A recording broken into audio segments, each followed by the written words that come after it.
Welcome back once again to Frontliner YouTube channel, and if you're watching us for the first time, please kindly take a second of your time and subscribe to our YouTube channel. Then don't forget to turn on notification bell for more updates daily. Now, ladies and gentlemen, you are not going to believe this. Right now, I don't know what is really wrong with some of the African oldest presidents that have refused to retire from power since 1980s up to now.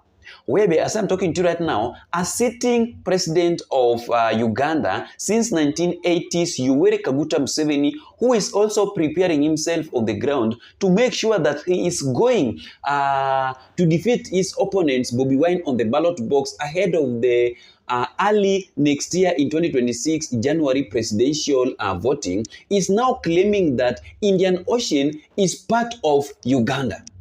How?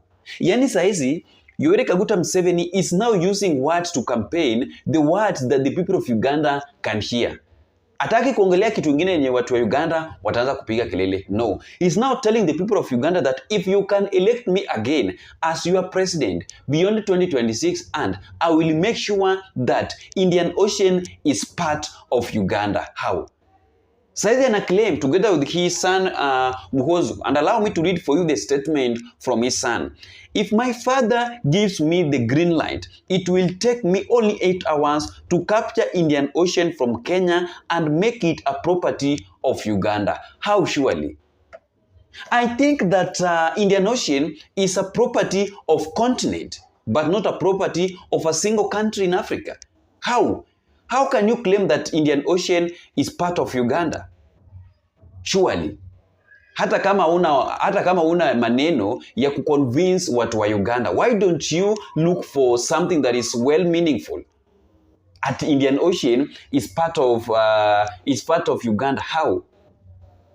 And before we proceed with this conversation, I want you to watch this video so that you can understand what is really happening behind the campaign of Yoweri Kaguta Museveni, where Museveni is now using the words that the people of Uganda can hear to make sure that they are going to vote for him ahead of the presidential election in 2026. So I want you to watch this video before I explain to you what is happening behind Indian Ocean between Museveni and the government of Kenya.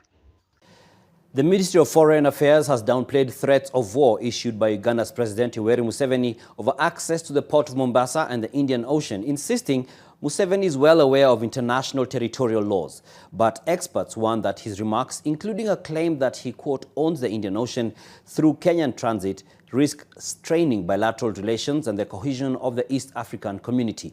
NTV's Laban Shaban reports. Uganda's President Yoweri Museveni is seeking another mandate come January 2026.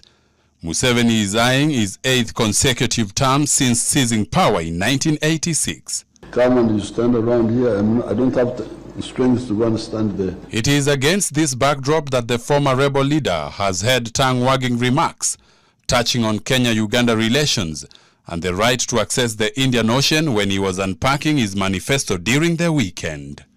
The political organization in Africa is so irrational. Some of the countries have no access to the sea. For economic purposes, but also for defense purposes, you are stuck. How do I export my products? That's why we have got endless discussion with Kenya, then this one stops, then another one comes, then the railway, the pipeline, the what, we discuss. But that ocean belongs to me. Because where is my ocean? I am entitled to that ocean. In future, we are going to have wars. Again, the timing of his remarks, you know, at this time, there are heated campaigns in Uganda. He is seeking for a re-election, which he calls his last term. And could it be that he's speaking to the Ugandans' ears what they want to hear? The Kenyan government has responded to Museveni through the Ministry of Foreign Affairs. I will not comment much on what His Excellency President Museveni said with respect to our oceans, but I believe very much that he does have a fairly great understanding with respect to the nature of our territory, and the nature of our right with respect to our natural resources, and his right with respect to natural resources within Ugandan territory. For the president of Uganda, Yoweri Museveni, to come out at this particular time to specifically hint of a looming war between Uganda and Kenya, to reclaim, or to claim, let me say to claim, what he terms as rightfully belonging to the Ugandans, then it becomes quite absurd, and I would call it deeply dangerous. I don't think President Museveni will want to draw Uganda into yet another war soon. And of course, this time now, an international war away from the internal conflicts in Uganda.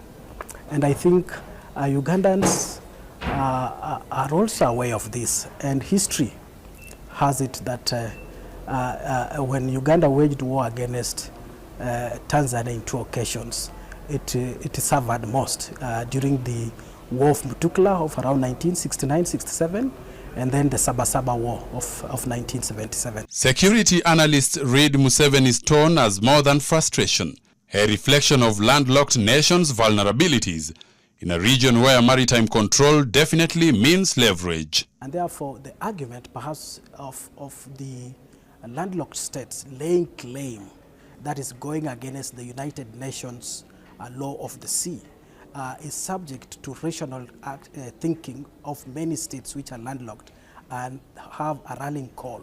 And that is when perhaps it can define conflicts of future. So the future may not be today, it may be after a number of years that are calculated in terms of how the landlocked countries are feeling they are oppressed in terms of the existing international law. Article 125 of the United Nations Convention on the Law of the Sea gives landlocked Uganda the right to access the sea and transit through Kenya, while recognizing Kenya's sovereignty over its territory. The details of the transit are agreed through bilateral or regional arrangements between the countries. However, Kenya retains the right to protect its legitimate interest as a transit state. In December 2023, Uganda took Kenya to the East African Court of Justice over restrictions that blocked its state oil company from importing fuel through Mombasa. The dispute, stemming from Uganda's dependence on Kenya for 90% of its refined petroleum, was resolved by March 2024, with the first direct shipment arriving in July last year. This highlights Kenya's role as the region's main transit hub. The intention is not occupation, it's not taking territory. Perhaps the intention for Uganda currently is to have favorable terms of trade. Museveni's remarks come amid ongoing tensions over cross-border resources, including Migingo Island. During his official visit on 30th July 2025, he and President William Ruto signed a fisheries and aquaculture MOU, a move aimed at sustainable management and joint capacity building, and a step toward resolving long-lasting disputes around the island. Laban Shaban, NTV. So that is the video. And this is what is happening. Right now, it can be that this one can be another way of bringing chaos in 2027 election in the Republic of Kenya. Because Kenyans won't allow that one to happen. It can be a deal between Ruto and Museveni to bring chaos in the Republic of Kenya so that 2027 election cannot be there, cannot be done. Inaweza kuwa hivyo. It can be a deal between Ruto and Museveni.